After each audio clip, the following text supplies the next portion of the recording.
สิมากินให้เบิ่งคือเก่าแต่ว่าโบได้ทายตอนขัวเนาะเพราะว่าลืมทายขัวแล้วจึงว่าน่าจะทายจึงว่าพวกเป็นยังทายกินให้เบิ่งซะเนาะคิดโหดคือฟาดเปลี่ยนไปเอากระโดดมานะคิดโหดอาหารเกาหลีเนาะนั่นแหละคิดโหดอาหารเกาหลีเนาะแล้วก็เห็นอะไรกันเลยว่าเฮ็ดกินเองเลยจ้ะไอ้ซอกซื้อมันก็ว่าง่ายคือแพงแล้วก็สุดจะปิดทานเลยตรงนี้มันเพิ่งปิดทานแล้วพอคุณระบาดก็เลยว่าเฮ็ดกินเองเลยจ้ะกับบูฮัวก็จะใส่เล็กแน่นอนแต่ว่ากินแบบคือรสชาติอยู่จะพยายามเฮ็ดให้มันใกล้เคียงที่สุดเนาะปกติอาหารเกาหลีเนาะมันจะมีเครื่องเคียงต่างๆเนาะแต่ว่าเขาเฮ็ดมันไล่อันโบเขาก็เลยเฮ็ดเป็นจานหลักซะนี่อันนี้เป็นคั่วซีอิ๊วเนาะใส่เจลเกาหลีกระบัวก็จะใส่เน่งแดงเนาะเพราะว่านี่อันนี้เนาะที่คนเกาหลีท่านเขาให้ก็เลยว่าลองมาคั่วกินลองมาใส่เบิ่งรสชาติจะใกล้เคียงกันทุกคนแล้วก็ตัวนี้ไข่ตุ๋นหรือว่าไข่นึ่งเนาะเห็นให้ใกล้เคียงที่สุดปกติท่านข้าเจ้าจะใส่งาข้าวเนาะแต่ว่าบูมีเขามีงาดำห่วยเลยมาเอามากินกันเลยทุกคนเขากระใส่ถ้วยบะหมี่ปกติกินท่านจะใส่แต่ไม่ฮูเนาะแต่ว่าอันเนี้ยบวงมาเพื่อปกติเขาจะกินมันจะใส่ไม่ฮูเล็กใดแต่ว่าเขาบวงเขามีจะไม่ฮูไม่ก็เลยว่าเอาเท่าที่มีเลยก่อนอย่างน้อยก็ให้คิดฮอตอาหารเกาหลีนิดนึงเนาะมาเลยมันนี้เลย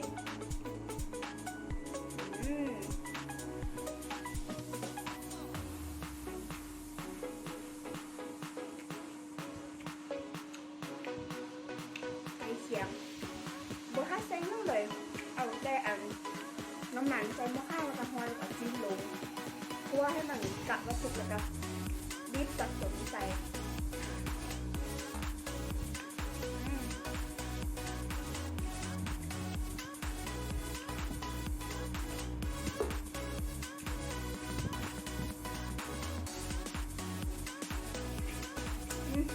แต่ว่าตัวนี้ต้องไม่ใส่บวง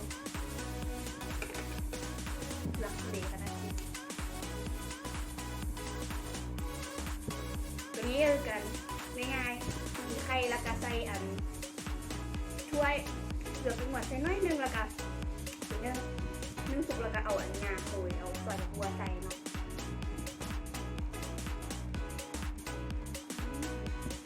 แต่เขาจะมีจะแซ่บกว่านี้บัวก็จะใส่ยังเด่นแล้วก็เนื้อไข่เหมือนจะแบบละมุนในปากขนาดแต่ว่าเขาเห็นแล้วมันคือว่ายาวๆนิดนึงว่ะแต่ก็เป็นยังใกล้เคียงอยู่หน้าตาใกล้เคียงแต่ว่ารสชาตินี่ยามันตัวนี้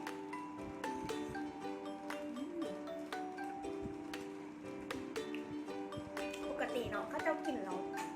จะใส่ผักเนี่ยนั่นแหละแต่ว่าเขามีแต่ผักบงปกติเขาจะกินเขาจะสลัดผันเอาผักเลี่ยงผันเนาะแต่ว่าก็เป็นตลาดในทุกคนก็เลยว่าเอาเท่าที่เงินมีซะ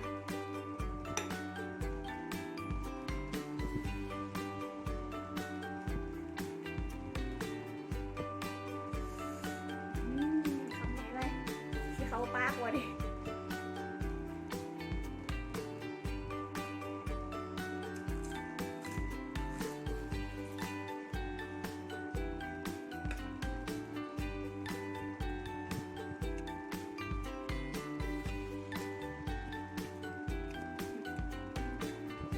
พวกนี้ต้องไปอย่างนี้เลยนะพวกนี้คือจะเป็น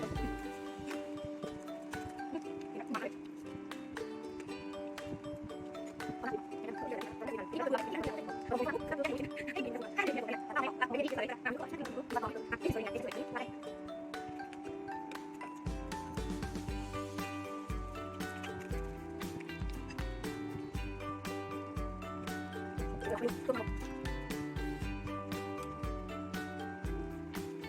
เอาเป็นว่า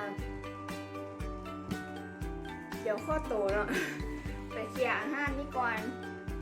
สำหรับคลิปหน้าเนาะที่เป็นเมนูย่างเนาะถ้าตามชมดังๆเนาะสำหรับคลิปนี้เนาะให้มักก็ฝากกดไลค์กดแชร์กดติดตามส่องกระดิ่งทิปชาแนลเด้อเนาะ ำหรับมื้อนี้เนาะต้องขอกล่าวคำว่าสบายดีบ๊ายบาย